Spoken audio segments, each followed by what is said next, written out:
वृद्धावस्था के कारण उसका रूप बिगड़ गया, बुद्धि कमजोर हो गई, शरीर रोगी हो गया, अग्नि मंद पड़ गई, पुरुषार्थ और भोजन दोनों कम हो गए, बस घोर चिंता। अब पता ही नहीं चल रहा, सोच निकल गई, पड़ा है उसी गंदगी में। जब वो रो रो के कहता है ऐसा, तो पीटते हैं घर वाले, हमने देखा भी, पीटते हैं, पड़े पड़े हकता है, भरपूर भोजन नहीं देते, हगेगा कौन, फेंकेगा इसका, कैसी दुर्गति होती है। इसमें जो शब्द लिखा है, आस्तेव मत्योपन्यस्तम गृहपाल इवाहरन, गृहपाल कहते कुत्ते को, कुत्ते की भांति वो सबके अपमान सहता रहता है और रूखे सूखे टुकड़े खाकर जीवन निर्वाह करता है, फिर भी उसे भगवान की याद नहीं आती। मृत्यु का समय जब निकट आता है तो वायु उत्क्रमण से इसकी पुतलियां चढ़ जाती हैं, श्वास प्रश्वास की नलिकाओं में वायु आना जाना रुक जाता है, कफ भर जाता है, अब इसे श्वास लेने में भयानक कष्ट होता है, कंठ में घुरघुराहट, पर उसका मोह उन्हीं अपने बच्चे, परिवार, घर, शब्द, ये सब छूट जाएगा। बड़ी दुर्गति है। अंतिम समय क्या सोच रहा है, ये पत्नी छूट जाएगी, बेटे छूट जाए, और बेटों ने क्या उनके साथ व्यवहार किया, ये मोह है, ये मेरा कमाया हुआ मकान कैसे छोड़ सकता हूं, तो छिपकली बन के आना, इसी मकान में रेंगना। पक्का आपका अंतिम फाइनल आपका चिंतन होता है, आपका चिंतन वही बनेगा जो जीवन भर आपने किया, उसके परिणाम में बंधु बांधव आकर घेर लेते और मनाने लगते हैं कि अब जल्दी मर जाए, भगवान उठा लें इसे। मृत्यु पाश के वशीभूत महान कष्ट को भोगता हुआ अपने परिवार का चिंतन करता है। वो मूड ये भी नहीं सोच पा रहा कि अगर अंतिम समय कृष्ण बोल दूं, राधा बोल दूं तो काम बन जाए। कुटुंब का भरण पोषण और मोह में लगा हुआ यमराज के दूत आते हैं, मार मार के उसके प्राणों को खींचते हैं।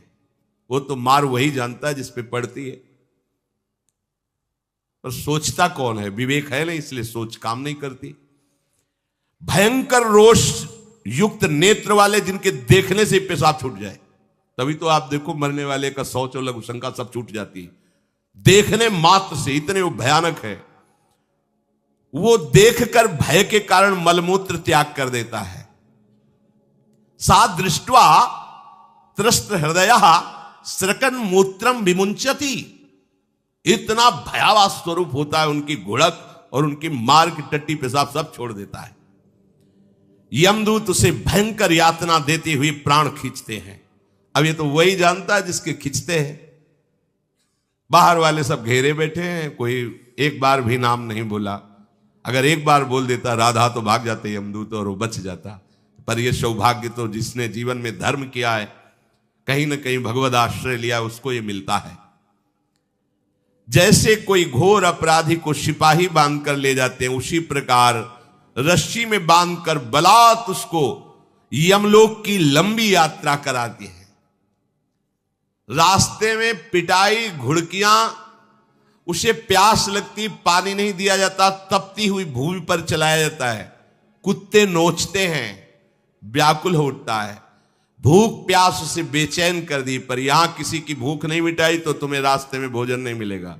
यहां कभी किसी को पानी नहीं पिलाया तो एक बूंद पानी नहीं मिलेगा तुम्हें। ये कर्म भूमि है। दावानल जैसी दहकती हुई भूमि पर उसे चलाया जाता है।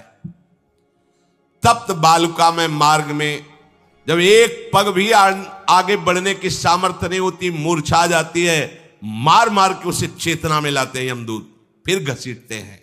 महान दुख में अंधेरे मार्ग से अत्यंत क्रूर यमदूत उसे यमपुरी को ले जाते हैं। कितना मार्ग? 99,000 योजन मृत्यु लोक से। यह ऐसे नहीं कि कोई गप लिखी हुई है, नहीं नहीं। जैसे तिहाड़ जेल है, अब जानते ही नहीं तो क्या जानोगे, कहां तिहाड़ जेल, जाओ देखो जाके। आजीवन कारावास, कैसे बड़े कठोर कठोर, जैसा अपराधी वैसा दंड विधान। यहां थोड़ी दया है क्योंकि हृदय है, वहां हृदय नहीं है। वहां हृदयहीन शासक तुम्हारे पीछे लगाए जाएंगे। हृदय ही नहीं है, बस एक एक कर्म का हिसाब। जो हमने पढ़ा था पहली बार तो होश उड़ गए थे। जो यहां दूसरे का मांस खाते हैं ना, कोलू में पेरे जाते हैं। कोलू जैसे गन्ना नहीं पेरा जाता, लगा दिया कोलू में पेरे जा रहे। मरना है नहीं, सोचो कितना कष्ट। फिर इसके बाद समसी से मांस नोच कर उसे खवाया जाता। होश में हो जाओ। 99,000 योजन का मृत्यु लोक से यमलोक का मार्ग है, लिखा हो 99,000 योजना नाम सहस्त्राणी नवतिम नवचाध्वनः त्रिभिर्मुहूर्तैर्द्वाभ्याम वा नीतः प्राप्नोति यातनः। एक योजन का मतलब 4 कोश, 99,000 योजन।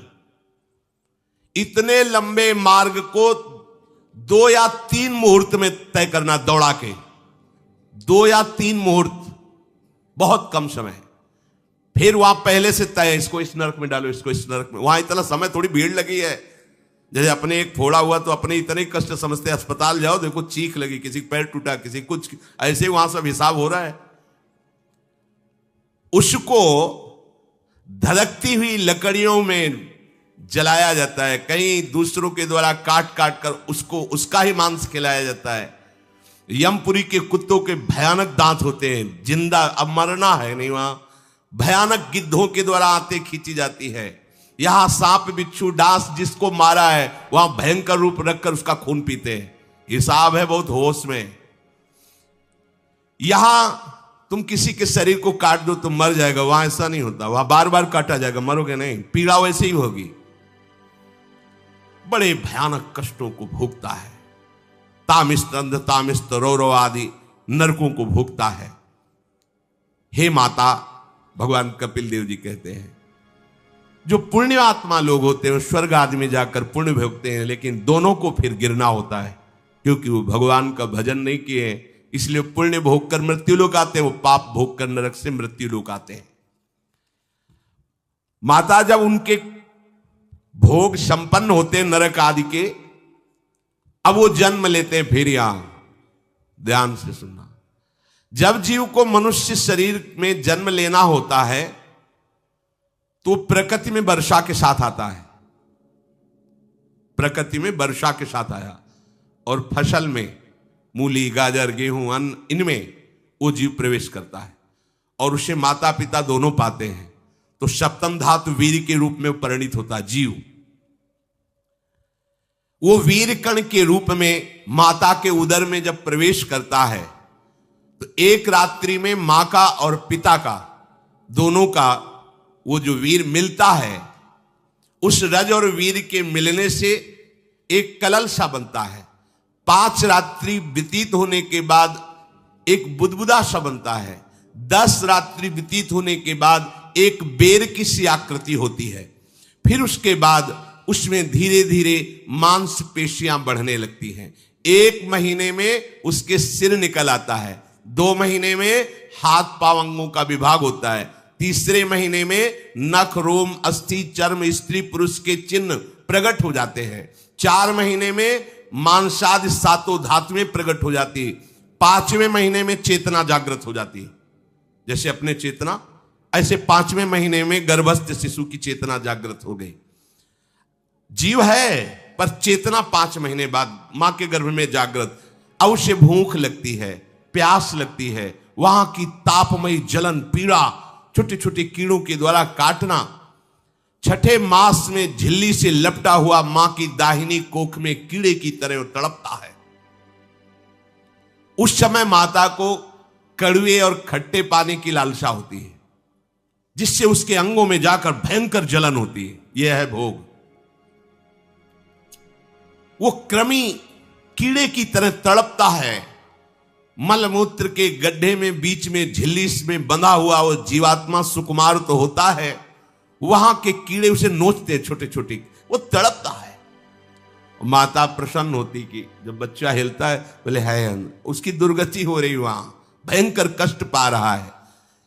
ऐसा क्लेश होता है कि क्षण क्षण में बेहोश होता रहता है। माता के खाए हुए कड़वे, तीखे, गरम, नमकीन, रूखे, खट्टे, यही पदार्थ पाने की इच्छा होती है माता, क्योंकि उसको भोग भोगना है। उसके कोमल शरीर में भयानक पीड़ा होती है जब माता ऐसे पदार्थ खाती है। गर्भाशय की झिल्ली में लिपटा हुआ, आंतों और मलमूत्र से घिरा हुआ, सिर, पेट की और पीठ और गर्दन एक कुंडलाकार, ऐसे कंकण जैसा, ऐसी आकृति गर्भस्थ शिशु की होती है। पिंजड़े में बंद पक्षी के समान पराधीन, ना तो वो हिल डुल सकता है ना बोल सकता है, बड़ा असमर्थ दुख को भोग रहा है, चेतना पूरी है। इसी समय भगवान द्रवित होकर उसे ज्ञान देते हैं, गर्भस्थ शिशु को, सबको। जे उसे ज्ञान होता है तो सैकड़ों जन्म के कुकर्मों से याद आते हैं, सैकड़ों जन्म के। ओहो, ये मेरे कर्म का ही फल, मैंने ऐसे कर्म किए इसलिए दुख भोग रहा हूं। बेचैन हो जाता है, कैसे निपट पाऊंगा, सैकड़ों जन्म के कर्म जमा है। अब महान अशांति उसके हृदय में, उस शरीर में भयंकर पीड़ा, कुंडलाकार शरीर है, हिल भी नहीं सकता है, बस कीड़े काटते हैं, बड़ी तड़पन, बड़ी जलन, भूख प्यास की जलन। अब एक और भयानक जलन हुई, उसे स्मरण हो जाता है कई जन्मों के, सैकड़ों जन्मों के पाप कर्मों का। 7वां महीना आरंभ हुआ कि ज्ञान का उन्मेष हो गया। अब प्रसूति वायु उसे चला रही है, तड़पता है वो। सप्त धातु में स्थूल शरीर से बंधा हुआ वो जीव भयभीत होकर के पुकारता है, अगर कोई भगवान है तो एक बार मुझे यहां से निकाल दे। वो विनय करता है भगवान से, कोई अगर भगवान है जिसने मुझे इस बंधन में डाला है, एक बार निकाल दे, यहां से जाके केवल भजन करूंगा।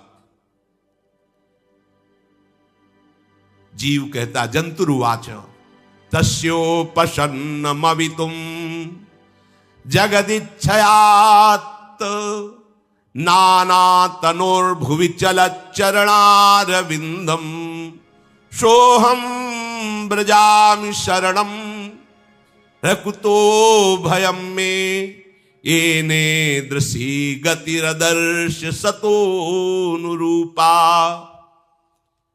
हे प्रभु, मैं बड़ा अधम हूं। ये ज्ञान भगवान की तरफ से गर्भस्थ शिशु को होता है।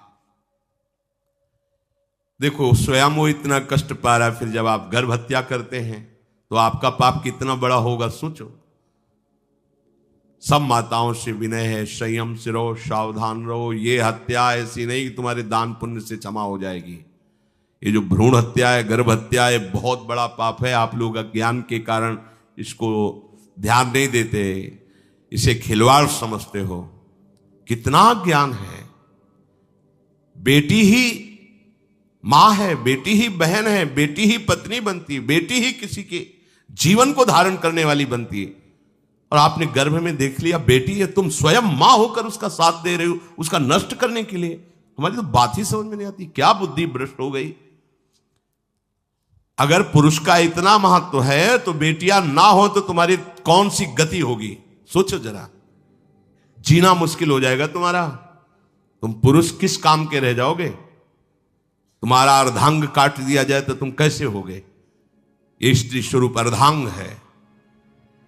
जिस घर में एक मां बहन नहीं है, स्त्री स्वरूप नहीं, श्मशान जैसा वो होता है। ध्यान दीजिए, ये बहुत बड़ी गलती है जो अपनी बेटियों की हत्या करते हैं। ये वो पाप है जो अक्षम्य अपराध है। स्त्री हत्या करना शास्त्रों में बहुत बड़ा पाप कहा गया है।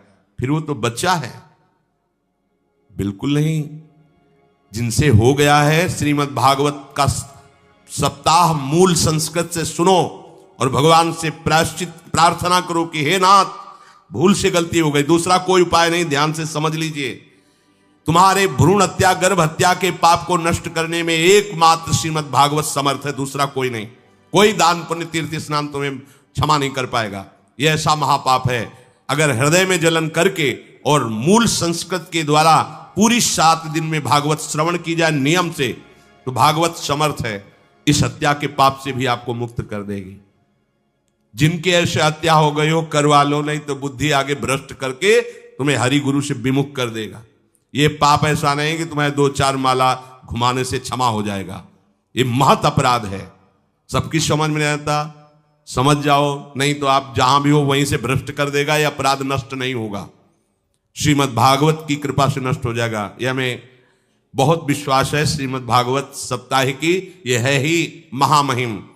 प्रेत योनि को प्राप्त धुंधकारी को सीधे भगवत पार्षद स्वरूप देकर परम पद में आरूढ़ कर दिया। केवल 7 दिन की मूल संस्कृत एक भी श्लोक नहीं छूटना चाहिए। अगर साप्ताहिकी का पारायण हो तो इस भ्रूण हत्या गर्भ हत्या से भी निवृत्ति मिल जाए। अब वो जीव भगवान को पुकारता है, मैं बड़ा नीच अधम हूं। आहा, भगवान आपने जो मुझे गति दिखाई है तो मेरे कर्म के अनुसार ही है, आपका इसमें कोई दोष नहीं। हम लोग जब कष्ट भुगते तो भगवान से कहते हैं हमने तुम्हारा क्या बिगाड़ा। भगवान ने नहीं बिगाड़ा, तू खुद देख क्या बिगाड़ लिया अपना। करो पापाचरण। अब देखो हमने तो जीवन में कोई पाप नहीं किया और कितने गर्भ हत्या की है, कितनी खिलवाड़ समझे हो। ये बिल्कुल भयावह चीज है, आप लोगों को नहीं। हम बार बार इसीलिए कह रहे कि भयावह वस्तु है, तुम्हें बहुत ऊंचाई से घसीट के भ्रष्ट कर देगी। बहुत होश में हो, भूल के कभी ऐसा न करना जहां तक हमारी आवाज पहुंचे, जहां तक सुनाई दे। गर्भ हत्या मत करना, संयम से रहो। इस तरह का व्यवहार मत करो कि तुम्हारा मनुष्य जन्म ही व्यर्थ चला जाए। इसमें तीनों को बराबर दंड मिलेगा। गर्भ हत्या कराने वाला, गर्भ हत्या की प्रेरणा देने वाला और गर्भ हत्या में सहयोग देने वाला, जो औषधि डॉक्टर या जो भी, तीनों को दुर्गति होगी। माता पिता प्रेरक और कर्ता। ऐसा नहीं कि आप डॉक्टर हो तो आपको गर्भ हत्या करने का अधिकार नहीं। आप डॉक्टर हो दूसरे के शरीर को स्वस्थ करके निरोग करने के लिए, हत्या करने के लिए नहीं। कोई भी हमारा संविधान ऐसा आदेश नहीं करता कि आप गर्भ हत्या कर दो। ना भागवतिक और ना भारतीय संविधान ऐसा संविधान आदेश नहीं करता। अब वो जीव कह रहा है कि प्रभु मेरे योग्य ही है, आपने जो मुझे दंड दिया है। मैंने सुना है कि आपकी शरण में जो आता है आप उसकी रक्षा कर लेते हैं। आपकी जो शरण में हो जाता है वो इस भूमि पर, भारत भूमि पर, विश्व पर निर्भय विचरण करता है। कोई उसे भय नहीं प्रदान कर सकता। प्रभु मैं इस माता के उदर में माया का रहस्य न जानने के कारण ऐसे कर्म किए कि मैं आ गया हूं। बहुत दुख पा रहा हूं। हे निर्विकार अखंड बोध स्वरूप परमात्मा, मैं बार बार नमस्कार करता हूं। प्रभु मेरे ऊपर कृपा कर दो, एक बार इस गर्भ से निकाल दो।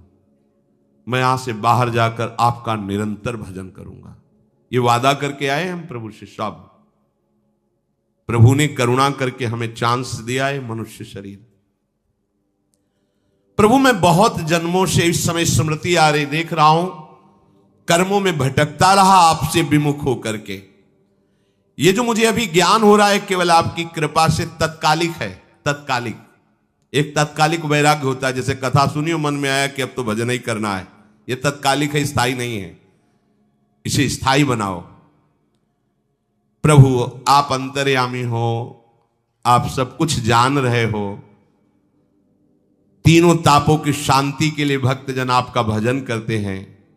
मैं देहधारी होकर जीव माता के उदर में मलमूत्र से रुधिर की झिल्ली में फंसा हुआ माता की जठराग्नि के ताप से जल रहा हूं। प्रभु एक एक क्षण में यहां विकल होकर केवल इंतजार कर रहा हूं कि किस समय मुझे यहां से निकाला जाएगा। दीन बंधु यहां से कब मैं निकलूंगा। स्वामिन आप बड़े दयालु हो। आप जैसे उदार प्रभु ने मुझ गर्भस्थ शिशु को यह ज्ञान दिया। हे दीन बंधु आप अपनी कृपा से प्रसन्न हो जाइए। प्रभु एक बार निकाल दीजिए। मैं ऐसा भजन करूंगा कि दोबारा संसार के दुख में नहीं आऊंगा। कपिल भगवान कहते हैं हे माता, वो गर्भस्थ बालक शिशु भगवान से प्रार्थना करता है। भगवान का आदेश होता है, तत्काल प्रसव वायु धक्का मारती है। जे ही प्रसव वायु धक्का मारती तो उसको ऐसा भयंकर कष्ट होता है, जैसा पीछे लिखा है कि जैसे जिंदा किसी की चमड़ी उतारी जाए, ऐसा मां के गर्भ से निकलते समय उसे कष्ट होता है। वो अत्यंत कष्ट से व्याकुल होता है, उसी समय उसका वो ज्ञान नष्ट हो जाता है जो भगवान ने दिया था। उस समय उसकी श्वास की गति रुक जाती, जैसे किसी का गला दबा दिया जाए तो कैसा लगेगा, ऐसे ही पूरी की पूरी भागवती की स्मृति नष्ट हो गई। होश आया तब देखा कि वो बाहर पड़ा हुआ है, माता के उस मलमूत्र में सना हुआ बिष्ठे की कीड़े की तरह। गर्भवास में जो दिव्य ज्ञान प्रकट हुआ था भगवान की कृपा से, वो सब नष्ट हो गया। भूमि परत भा ढाबर पानी, तिम जीवे माया लपटानी। चेतन आई तो रोने लगा, वो ज्ञान कहां गया, वो ज्ञानदाता कहां गया। वो कहता कहां कहां, बोले थाली बजाओ बच्चा हुआ है, और वो तो रो रहा है कि कहां, वो ज्ञान कहां गया जिसके बल से मैं कह रहा था कि बाहर निकाल दो, मैं आपका भजन करूंगा। सब खत्म ज्ञान। जो लोग उसका अभिप्राय नहीं समझते वो उत्सव मनाते हैं, बालक हुआ है, वो रो रहा है, वो कहां गया ज्ञान, कहां कहां कहां। छोटा बालक यही रोक कहता कहां, अभी जो ज्ञान उत्पन्न हुआ था, जो अभी भगवान का बोध हुआ था, वो कहां गया कहां गया। घर परिवार के लोग उसका पालन पोषण करते रहते हैं, उसमें कोई निषेध करने की शक्ति नहीं हो रही। मच्छर काट रहा है, दुख हो रहा है, हटा नहीं सकता बालक। उस जीव को शिशु अवस्था में जब कपड़ों पे लिपेट कर ऐसे लिटाया जाता है तो इतना कोमल त्वचा होती कि कपड़े भी उसको, जैसे खुजलाहट है, पीड़ा है या जलन है, बिल्कुल कोमल त्वचा होती, कुछ नहीं कर सकता वो, बस रो सकता है। ना खुजलाने की, ना करवट बदलने की, ना उठने की कोई सामर्थ्य नहीं। बड़ा कष्ट पाता है बाल्यावस्था में, क्योंकि त्वचा बड़ी कोमल होती, दास मच्छर आदि जीव उसको काटते हैं। गर्भावस्था का कोई ज्ञान नहीं रहा, सिर्फ रोना ही रोना रह रहा। इस प्रकार उसकी बाल्यावस्था कटी, कौमार अवस्था आई, पौगंड अवस्था, इनमें वो खिलवाड़ में फंस गया। जैसे जैसे बड़ा होता जाता, चेतना, गुनगुना, ये कार, ये प्लास्टिक के ऐसे, उनमें मगन है। देखो ना छोटे बच्चों को, अज्ञानवश इसकी ये अवस्था कट गई। बड़े भाग्यशाली ऐसे भी बच्चे हैं जो तुतला के बोलते हैं, उनकी मैया कहती राधा बोलो राधा। देखो ये सौभाग्य, प्रणाम है उन माताओं को जो अपने बच्चों को भगवान नाम बुलाती हैं कि आप बोलो श्री हरिवंश बोलो, राधे राधे बोलो। धीरे धीरे उसकी युवा अवस्था पहुंची। इस समय उसके अंदर एक भूत सवार होता है, जवानी का भूत है, ये सबके सवार होता है। अगर मंत्र चल रहा है तो भूत नहीं चढ़ेगा, नाम चल रहा है तो भूत नहीं चढ़ेगा, नहीं तो भूत चढ़ जाता है। ये कुछ भी करवा सकता है भूत, भूत ही तो है ना। वैसे ही पंचभूत लिपट गए, ये ऊपर से जवानी का और भूत सवार हुआ तो जौवन ज्वर के ही नहीं बलकावा। जवानी में कोई भी ऐसा अपराध नहीं जो हो ना जाए। बड़ा भयानक इसमें स्वरूप होता है। इसमें केवल भोग, केवल भोग, एक ही दृष्टि रहती है, भोग भोगना।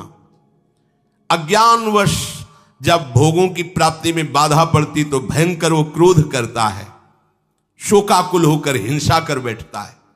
जैसी घटनाएं सुनने को मिलती हैं, राक्षसी घटनाएं, ये भूत है जवानी का। जहां कामना में बाधा पहुंची, क्रोध, क्रोध में वो समझ नहीं पाता कि मेरे जैसा ही प्रिय शरीर उसका है जो मैं वर्ताव कर रहा हूं।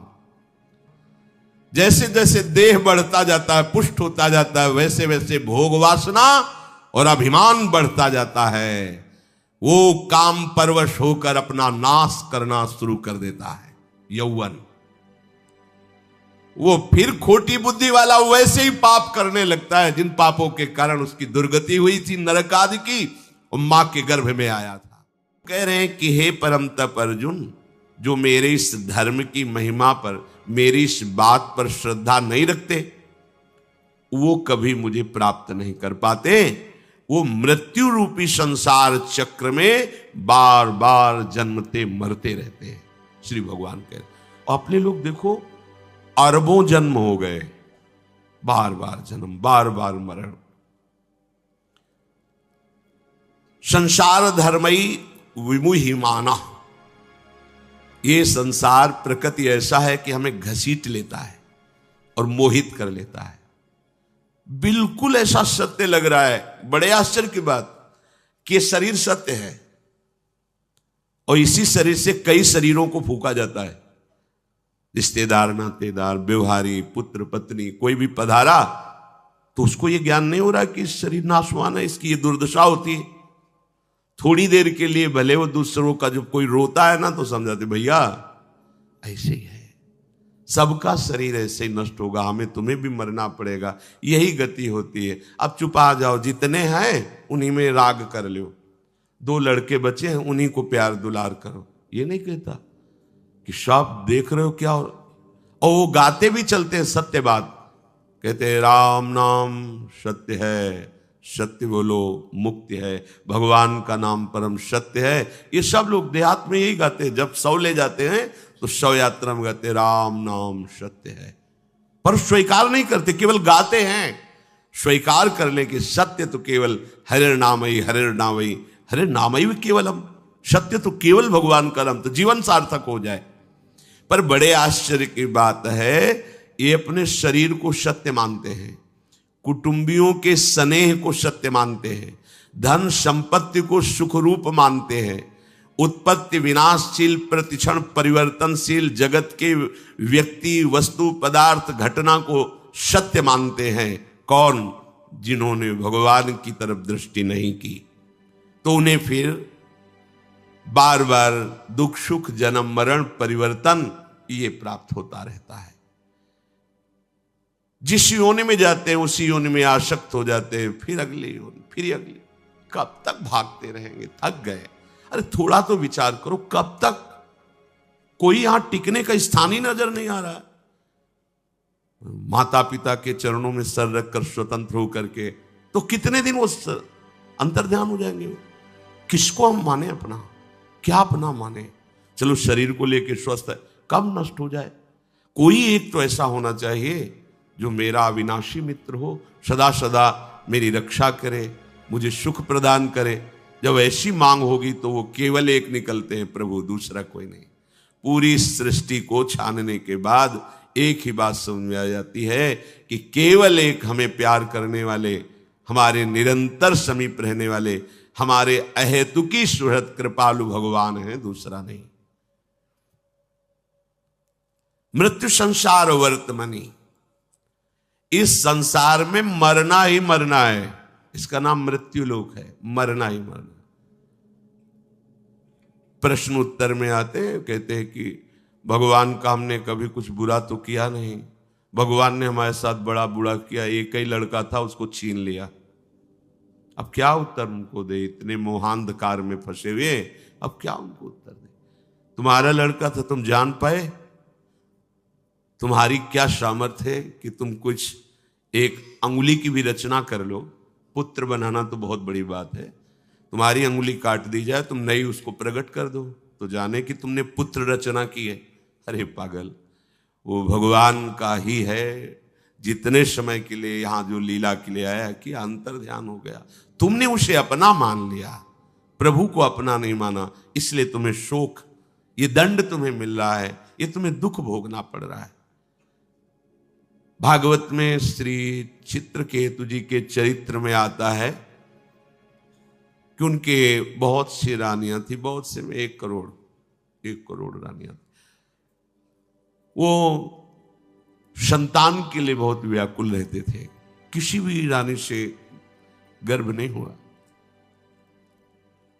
धर्म का आचरण करते थे, संतों पर भाव रखते थे। तो एक दिन देवर्षि नारद जी और अंगिरा जी आए उनके इस मोह का नाश करने के लिए कि तुम पुत्र की जो हठ लगाए बैठे हो वृत्ति, ये ठीक नहीं है। आकर कहा कि राजन, तुम जो उदास रहते हो ठीक नहीं, ये पुत्र प्राप्ति की चाह का त्याग करो और श्री भगवान का भजन करो। ये कुछ दिन का जीवन है, पुत्र आदि तो एक लौकिक मान्यताएं हैं, लौकिक संबंध है, उनका हमें ज्ञान की जरूरत नहीं इस समय, क्योंकि ममता रत सन ज्ञान कहानी व्यर्थ होती है। जो ममता से युक्त है उसके ऊपर ज्ञान का प्रभाव नहीं पड़ता। मुझे पुत्र चाहिए, यदि आप हम पर कृपा करके आए हैं तो हमें पुत्र दीजिए। तो आपको पता होना चाहिए यहां सृष्टि की कोई भी वस्तु एक रस नहीं रहती, इसलिए प्राप्ति में हर्ष होता है और बिछोह में शोक होता है। तो आपको पता है आपको भी हर्ष और शोक ही होगा, पर ममता से जो युक्त होता है उसको ज्ञान की बातें समझ में नहीं आती। उनका आप जो कामना कर रहे हैं ठीक है, भगवान की कृपा से उसकी पूर्ति होगी। सबसे बड़ी जो रानी थी वो गर्भवती हुई, संतान हुई, बेटा, ओ बड़ा हर्ष। अब तो जे ही राज दरबार से समय मिलता सीधे भाग के बड़ी रानी के महल में। जो अन्य रानियां थी वो आपस में बैठकर संगोष्ठी की, जैसे रसिकों की संगोष्ठी होती है ऐसे प्रपंचियों की भी होती है कि अब तो राजा हमारी तरफ देखते ही नहीं, बोले आना उनके बेटा हो गया, हमारे बेटा नहीं, तो इसलिए बोले हम सबको राजा की तरफ से दूर करने वाला यही तो है ना बेटा, मार देते हैं, बेटा मर जाएगा तो फिर आगे चलकर हम सबसे प्यार करेंगे, ऐसा ही। तो जो धायमा सेवा में थी तो रानियां ही थी, शासन और प्रलोभन दोनों वृत्तियों का प्रयोग करके उससे कहा बालक को जहर दे दो। दूध में जहर दे दिया गया। कुछ समय के बाद बड़ी रानी अपने बच्चे को लाड़ दुलार करने के लिए गई तो देखा श्याम वर्ण जहर का प्रभाव। अब हाहाकार, राजा व्याकुल होकर चित्रकेतु जी आए, कैसा विलाप कर रहे हैं। जब किसी धर्मात्मा को क्लेश होता है तो महात्मा वहां जरूर पहुंच जाते हैं या उनको महात्माओं का सहयोग दे दिया जाता है, ये भगवान की तरफ से होता है। फिर अंगिराजी और देवर्षि नारद पधारे, कहा राजन तुमसे कहा था यहां की प्रत्येक वस्तु जो प्राप्त होती है उसमें हर्ष होता है, और चूंकि नाशवान इसलिए जब नष्ट होगी तो शोक होता है। आप हमारी बात को समझ नहीं पाए थे, अब समझ लीजिए। उनका मुझे उपदेश नहीं, मुझे हमारे पुत्र से बात करनी है, बात करनी, अभी बुला देता हूं। उस सामर्थ्यशाली महात्मा आकर्षण किया, जीवात्मा उपस्थित, बोले देखो ये तुम्हारे पिता तुम्हारे लिए कितने दुखी हो रहे हैं, आओ अपने शरीर पे आ जाओ। अरे उनका महाराज आप क्यों ऐसी मजाक की बात करते हैं, हमारा बाप है, कई बार ये मेरा बेटा बना, मेरी पत्नी बना, इसको पता है ये मेरा अरे कुछ समय के लिए अपने कर्म बंधन से जकड़कर इसके पास आया था, मैं इसका पुत्र नहीं हूं। ऐसे कठोर वचनों से बोले कि राजा को होश हो गया। अरे मैं जिसके लिए इतना रो रहा हूं, हाय हाय कर रहा हूं, कैसे बोल रहा है। अंतर ध्यान जीवात्मा, बस उसी समय उनको वैराग्य हुआ और भगवान शंकरषण की आराधना करके भगवत साक्षात्कार किया। इस संसार को हम सत्य मान रहे हैं, रिश्ते नातों को सत्य मान रहे हैं, क्यों? भगवान कह रहे असत दधाना पुरुषा, क्योंकि उनको मेरे पर श्रद्धा नहीं है, इसलिए उनकी ये दुर्गति हुई। क्या दुर्गति हुई? वर्तमान में शरीर से राग हो जाना, शरीर संबंधियों से राग हो जाना, शरीर भोगों से राग हो, वर्तमान में दुर्गति है। इसका परिणाम तो दुर्गति है ही है, केवल दुर्गति परिणाम है, केवल दुर्गति। और प्राय हम सब इसी में फंसे हुए हैं। मृत्यु संसार वर्तमानी, भगवान कह रहे हैं यहां मरना ही मरना है, सब प्रतिक्षण मर रहे हैं। बोले हम तो नहीं मर रहे हैं, हम तो बर्थडे मनाते हैं। कहां मर रहे हैं? अज्ञान है, इसलिए तुम नहीं जान पा रहे। जैसे हम यमुना जी के समीप गए और पहली दृष्टि जो जल देखा वो कहां निकल गया, तुम समझ नहीं पाए, और हमें लगता है ये वही यमुना जी का जल है जो मैं पहले से देख रहा हूं। वो दृष्टि जो गई वो तो बहुत दूर निकल गया। ऐसे ही ये संसार के जितने भी व्यक्ति, पदार्थ, वस्तु, ये सब इतनी जोर से चलायमान है कि आपको पता नहीं चल पा रहा कि गति हो रही। आपको लग रहा है मैं स्वस्थ और बढ़िया, प्रतिक्षण मर रहे हो, आपकी श्वास नष्ट हो रही, आयु नष्ट हो रही, स्वास्थ्य नष्ट हो रहा है, आपको पता नहीं है। मृत्यु संसार वर्तमानी, यहां मरना ही मरना है, विनाश ही विनाश है, पर तुम्हें समझ में नहीं आ रहा।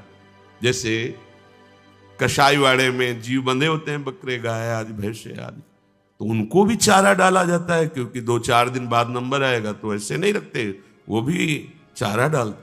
अब वो बड़े आराम से खा रहा है, पंखा चल रहा है, खा रहा है, सोच रहा है बहुत बढ़िया जगह आ गए, लेकिन उसको यह पता नहीं कि दीवार के बगल में गड़ासा लगा है, नंबर आने पर तुरंत काट दिए जाओगे। ठीक ऐसी हमारी दशा है। स्त्री भोग, संसार भोग, राग सब इकट्ठा है। हम बड़े मौज में, और ये पता नहीं कि काल रूपी कसाई केवल समय का इंतजार कर रहा है। आया, पूरे के पूरे को नष्ट कर दिया, कुछ नहीं बचा। सब हमारा कमाया धमाया, सोचा विचारा, सब भावात्मक कल्पनात्मक, सब विध्वंस। बचा तो अविनाशी भगवान का भजन, वो किया नहीं तो हुआ क्या? बोले विनाश ही विनाश, कुछ हाथ नहीं लगा। यह मनुष्य शरीर केवल भजन और भगवत प्राप्ति के लिए मिला है। भगवान ने कृपा करके संपूर्ण कर्मों के फल को रोक करके आपको मनुष्य बनाया है। ये आप अपने कर्म से मनुष्य नहीं बने। कबहू करी करुणा नर देहि, देत ईस बिनु हेतु, बिनु हेतु, बिना किसी हेतु के भगवान ने हमें शरीर दिया है भगवत प्राप्ति के लिए। संस्कृति मांझ बरियाई के पायो, सेवक जी महाराज इसी को, संस्कृति के चक्र को, कर्मों को रोक कर भगवान ने बीच से निकाल कर मुझे मनुष्य बना दिया कि चल अपना कल्याण कर ले। सतत मेरा भजन करके, मेरे आश्रय में, मेरे चिंतन में तू मेरे को प्राप्त हो जाएगा। ऐसे बढ़िया अवसर को प्राप्त करके हम भगवान से वादा भी करके आए थे गर्भ में, बस एक बार निकाल दो इस नरक से, दोबारा इस नरक में नहीं आऊंगा, ऐसा भजन करूंगा। हम भूल गए और फिर लग गए। भूमि परत भा ढाबर पानी, तिम जीवई माया लप, यहां जन्मे फिर वही नया प्रपंच। ये अम्मा, ये बप्पा, ये भैया, ये रुपया पैसा, भोग सामग्री नया नया लग रहा है। अनंतों बार भोग चुका है पर उसे नया लग रहा है। विस्मृति के गर्त में पड़ा हुआ उसे नया लग रहा है। पूरा जीवन फिर उसी प्रपंच में, और फिर मृत्यु, फिर जन्म। कभी तो विचार करो इस पर कि यह हमारी दुर्गति तब तक चलती रहेगी जब तक श्रीहरि में हमारी श्रद्धा समर्पित नहीं होगी। क्योंकि इसका विशुद्ध ज्ञान श्रद्धावान को ही होता है। श्रद्धावान लभते ज्ञानम तत्परा शैतेन्द्रिय, ज्ञानम लब्ध्वा पराम शांति मचिरेणाधिगच्छति। यहां दो बार ज्ञान शब्द का प्रयोग है। पहला ज्ञान है शास्त्री, जो सुन रहे हैं, पढ़ रहे हैं। ये ज्ञान तभी सफल माना जाता है जब आप अपनी इंद्रियों पर शासन करके आचरण सुधार लें, और जब आप जितेंद्रिय होकर इस ज्ञान का चिंतन करेंगे तो आपको बोध हो जाएगा। जो ज्ञान बोध संपन्न हुआ वो परम शांति को प्राप्त हो जाता है। पर यह ज्ञान श्रद्धावान को प्राप्त होता है, क्योंकि शास्त्र और संत ही इस संसार के भ्रमात्मक चक्र से, दलदल से मुझे बचा सकते हैं, और वहीं अश्रद्धा करा करके माया संपूर्ण अपने वश में कर लेती है। जो शास्त्रों के शासन में नहीं है, जो सदगुरु के शासन में नहीं है, जो भगवान से भय नहीं मानता है, वो निश्चित दुर्गति को प्राप्त होता है। भगवान से भय इसलिए कि हम कोई पापाचरण न करें। हर समय मेरा प्रभु मुझे देख रहा है, मुझे उनके विरुद्ध आचरण नहीं करना। प्रतिकूलस्य वर्जनम श्री कृष्ण अनुकूलेन। भगवान ने पूरा का पूरा अवसर केवल अपने भजन के लिए दिया है। भगवान ने ऐसी योनियों से मुझे बचा दिया जो महान दुखमयी है, मनुष्य योनि दे दी। अब हमारा एक ही कर्तव्य है, प्रभु की बात पर विश्वास करके, प्रभु के उपदेश का मनन करके असंग हो जाएं, शरीर से असंग हो जाएं, मन से असंग हो जाएं, स्वभाव से असंग हो जाएं। अपने प्रभु के चिंतन में तभी तन्मयता आती है जब इन तीनों, हम असंग शब्द केवल बाहर से ले लेते हैं कि अपने एकांत कमरे में बैठे असंग हैं, इसका नहीं। एकांत कमरे में शरीर बैठा हुआ है, लेकिन अंतःकरण धर्म से तुम्हारा तदात्म है तो संसारी ही हो, क्योंकि संसार का स्फुरण करता रहेगा। वो अंतःकरण धर्म में यदि संसार का स्फुरण और संकल्प हो रहा है तो तुम क्रियाओं को नहीं रोक पाओगे। जब कोई भगवत कृपा पात्र उपासक इस रहस्य को समझता है तो चाहे भीड़ में बैठा रहे या एकांत में बैठा रहे, असंग ही रहता है। अपनी वृत्तियों से, बाहर के व्यक्तियों से वही भगवद अनुरागी तन्मया स्थिति को प्राप्त होता है।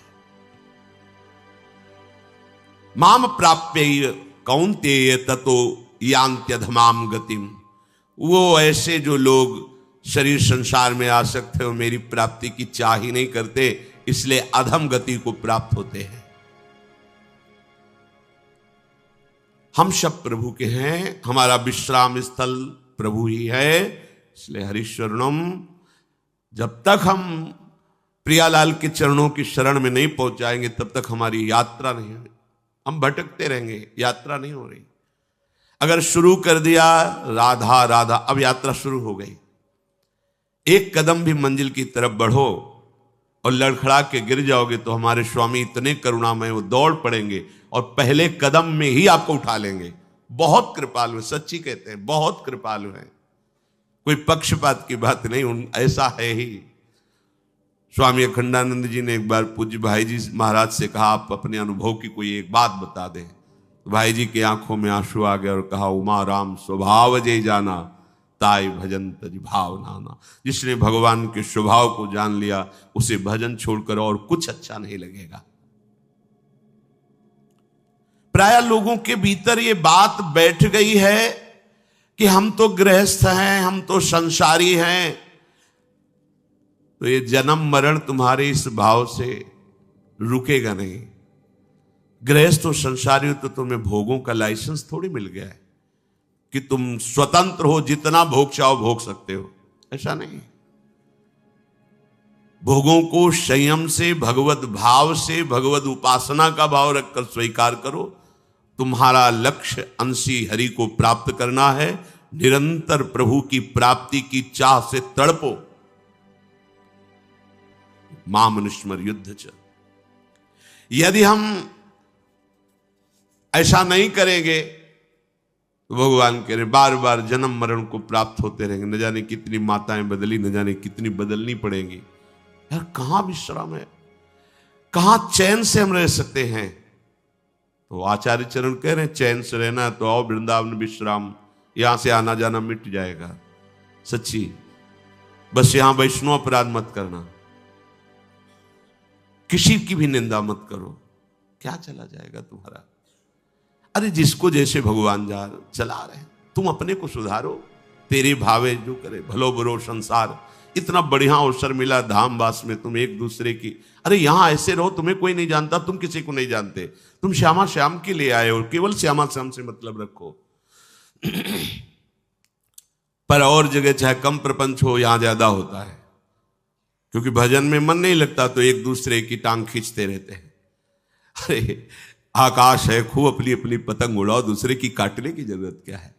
पर ये बड़ा विचित्र खेल बुद्धि का है कि वो निंदा और स्तुति में, इसी में फंस करके अपने जीवन को व्यतीत कर देते हैं। भगवत प्राप्ति के लिए बिल्कुल असंग होने की जरूरत है। बिल्कुल एकस चरण रहस्य चित्त मनंत से युंजीत तद वृतिसु साधुश्चेत प्रसंगा। अपने को असंग कर ले।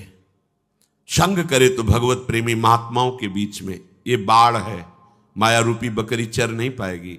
यदि संतों के समूह में रहते हो तो तुम्हारा अमंगल नहीं हो सकता। अकेले में कभी मन हो सकता है कहीं हमें दुर्वासना में फंसा दे, प्रपंच में फंसा दे, लेकिन साधु संग में है, एक दूसरे पर नजर है और एक भय भी है और एक समूह में शक्ति भी होती है, भागवतिक शक्ति। एक अकेला भजन करे, 100 लोग भजन करे तो उसका एक समूह का जो पावर होता है वो, उनमें 2-4 अगर भजन में मन नहीं लग रहा तो भी लगने लगेगा। वो पावर भजन करवा देता, वो परमाणु भजन करा देते। कलो संघो शक्ति। अगर संग मिलकर नाम कीर्तन किया जाए, भजन किया जाए तो बहुत जल्दी मन प्रभु में लग जाए।